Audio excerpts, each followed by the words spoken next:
औज़ुबिल्लाहिमिनश्शैतानिर्रजीम बिस्मिल्लाहिर्रहमानिर्रहीम। अस्सलाम वालेकुम स्टूडेंट्स, कैसे हैं आप लोग जी। आज का सबक नंबर 2 मिर्ज़ा गालिब के अदात व ख़साइल, इसके मुसन्निफ़ के तारुफ़ और चैप्टर के अंदर से MCQs और बैक एक्सरसाइज से MCQs कैसे आते हैं वो मैंने आपको पहले लेक्चर में बताया था। आज उसी सबक का दूसरा हिस्सा है जिसमें मैं आप लोगों को ख़ुलासा लिखना बताऊंगी कि आपने इस सबक का ख़ुलासा कैसे लिखना है जी। पहले देखें, उन्वान आ गया मिर्ज़ा गालिब के अदात व ख़साइल जी। इसको आपने इन्वर्टेड कॉमास में लिखना है और उसके बाद आपने ख़ुलासा लिखने से पहले हवाला मतन देना है, यानी कि जो आप एक मतन लिख रहे हैं, मज़मून लिख रहे हैं, पहले उसका हवाला देंगे कि उसमें सबक का असल पूरा नाम क्या है और उसके मुसन्निफ़ कौन है और उसका माखज़ क्या है। ये 3 जो पॉइंट्स हैं ये लिखने लाजमी होते हैं और ये ज़हन में रखें कि इनके लिखने से आप लोगों को नंबर जो हैं वो बहुत अच्छे मिलते हैं।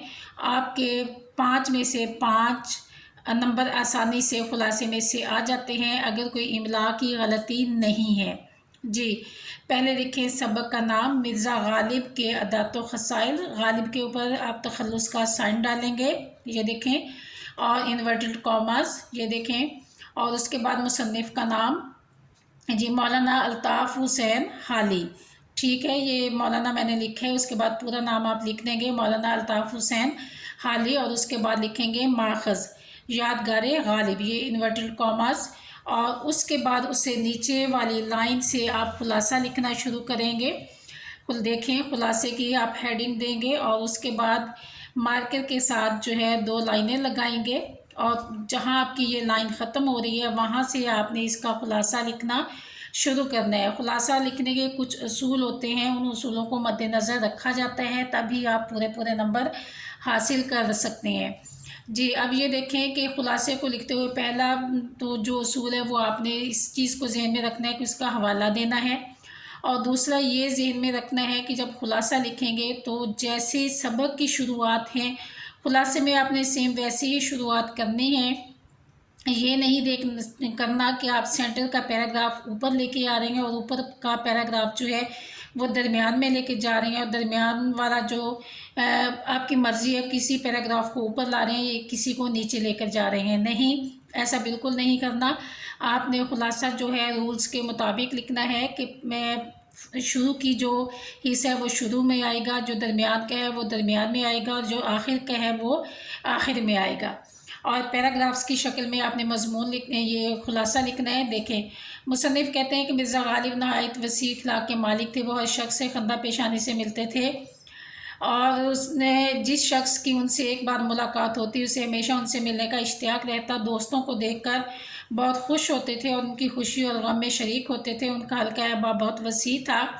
उन्होंने जो खतूत दोस्तों को लिखे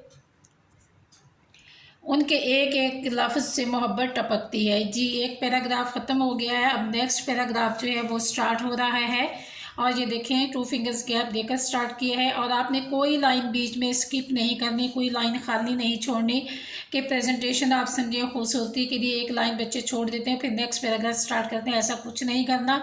आपने उससे नीचे वाली ही लाइन से आपने अगला पैराग्राफ करना है जी। मरवत और लिहाज मिर्ज़ा की तबीयत में ये इसका दूसरा पैराग्राफ जो है वो स्टार्ट हो रहा है। बहुत ज़्यादा था, उम्र के आखिरी हिस्से में भी किसी की गज़ल या कसीदा बगैर इसलाह के वापस ना करते थे। मिर्ज़ा की आमदनी बहुत कलील थी मगर बहुत खुले दिल के मालिक थे। गरीबों और मोहताजों की मदद अपनी हैसियत से भरकर करते थे। ये दूसरा पैराग्राफ ख़त्म हो गया है। तीसरा पैराग्राफ देखें, मिर्ज़ा अपने दोस्तों से शरीफाना सलूक करते थे, जहाँ तक मुमकिन होता उनकी मदद भी करते। एक दफ़ा मिर्ज़ा ने अपने दोस्त को इंतहाई कम कीमत लिबास पहने देखा तो उनका दिल भर आया, क्योंकि मिर्ज़ा ने अपने दोस्त को पहले कभी ऐसे कमतर लिबास में ना देखा था। मिर्ज़ा ने उसे बहुत खूबसूरती के साथ अपना नया लिबास उससे देकर उसका मामूली लिबास खुद ले लिया जी। ये पैराग्राफ यहाँ ख़त्म हो गया और उसके बाद अगला पैराग्राफ शुरू हो रहा है। मिर्ज़ा के मिजाज में ज़राफ़त बहुत ज़्यादा थी, उन्हें हैवान नाती के बजाय हैवान ज़रीफ़ कहा जाए तो बजा होगा जी। उसके बाद अगला है, एक दफ़ा रमज़ान के महीने में बादशाह से मिलने गए। बादशाह ने पूछा, मिर्ज़ा तुमने कितने रोज़े रखे? मिर्ज़ा कहने लगे, पीर मुर्शद एक नहीं रखा। यानी कि यहाँ पे तंज़ो मज़ाह पाया गया है कि मिर्ज़ा जो ये बताने की कोशिश कर रहे हैं कि एक नहीं रखा, यानी कि एक भी नहीं रखा। ठीक है, बात करने के अंदाज में मज़ाक होती थी कि अगला बंदा जो है बड़ी मुश्किल से समझ पाता था।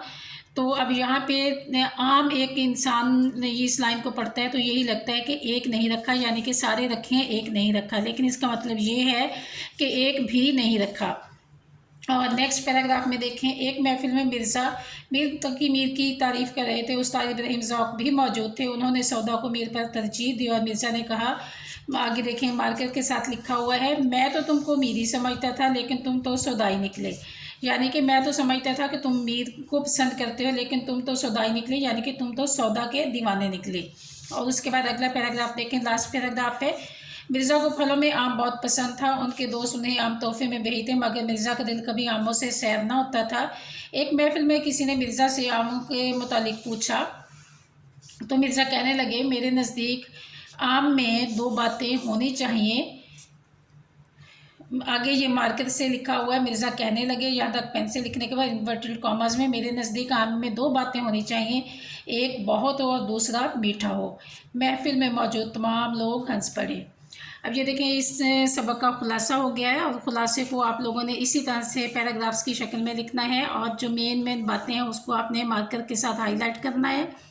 और पैराग्राफ्स जो हैं वो दो फिंगर्स गैप छोड़कर आपने स्टार्ट करना है और कोई लाइन आपने स्किप नहीं करनी। ओके स्टूडेंट्स, इन असूलों को मद्देनज़र रखते हुए आप लोग खुलासा लिखेंगे तो इंशाल्लाह आप लोग अपने टीचर को दुआएं देंगे। अल्लाह हाफिज़।